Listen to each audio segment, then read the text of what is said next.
Imagine your app starts fine, but it still fails request because it's not ready to handle traffic yet. Kubernetes has a fix for that.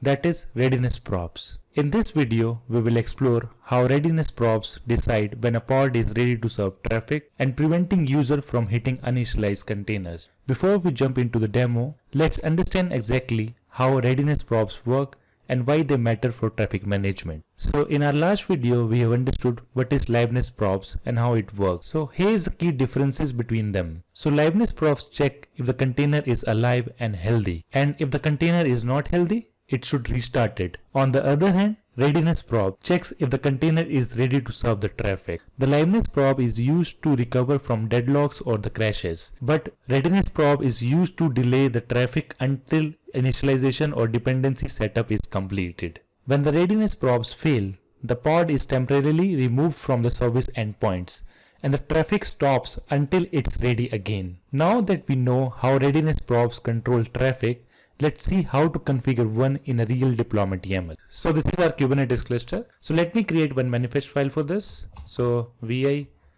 readiness-probe.yml.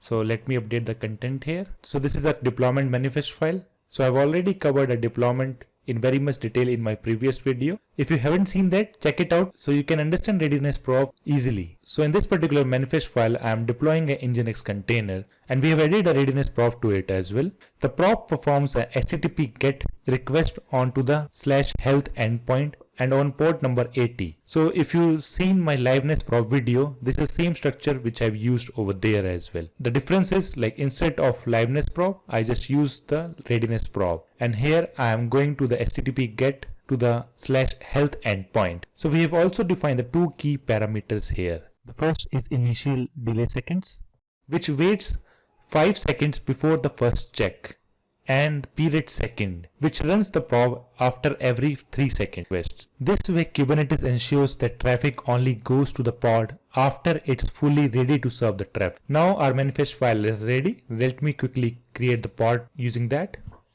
So let me save and exit. kubectl apply -f readiness probe.yml. The deployment got created. So kubectl get deploy. So deployment is running and it's waiting for pod to come up. So let me check the pod status as well. kubectl get pod. The pod is in the running state, but it still shows 0 by 1. So let me describe this pod. kubectl describe pod.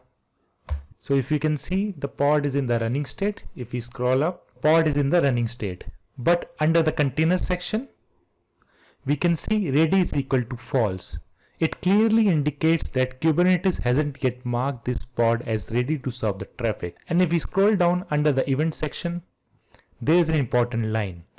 That is Readiness Probe fail. HTTP probe failed with status code 404. That means the probe is trying to hit the /health endpoint, but since the Nginx container doesn't actually have that path defined, the check keeps failing. So even though the container is running fine, the Readiness Probe failure prevents Kubernetes from routing traffic to it, which is exactly how it should behave in a real cluster. This is a perfect example showing the Readiness Probes don't restart container like Liveness Probes does. They simply stop sending traffic until the application reports it's ready. So our Readiness Probe failed because the /health endpoint doesn't exist in the default Nginx container. So let's fix that by updating the probe path from /health to /. That's a valid endpoint for Nginx since it serves the root page on the port 80. So let me update this manifest file and go under the Readiness Probe section, and under the path we just need to remove the health. And let me save and exit. Now let's reapply the manifest and check the pod status. So kubectl apply -f and the readiness probe.yml. The deployment got updated. Let's see the pod status with the watch option. So as we can see, the pod is in the running state. So let me run the kubectl get pod command again, and there it is. The pod transition from 0/1 to 1 by 1, and it's ready. That means the readiness probe is now succeeded. And Kubernetes has added this pod back to the service endpoint to start receiving the traffic. This is how readiness probes ensure your application only starts serving traffic when it's actually ready and avoiding failed users requests during startup. We just saw how Kubernetes automatically holds traffic until the probes passes, so there is no downtime and no failed user request. Now before we wrap up, a few quick pro tips about readiness probe. They don't restart the pods, they only pause the traffic. Use them with the deployments and the services when apps depends on other service or the databases. They are great for APIs, backend apps, and the containers that take time to warm up. So readiness probes handle traffic pauses, but what about the pods that take a long time to serve in the first place? That's where startup probes comes in. We will cover that next, so your apps can start before receiving any traffic. If you found this helpful, hit like, share and subscribe for more content like this. Thanks for watching. I will see you in the next one.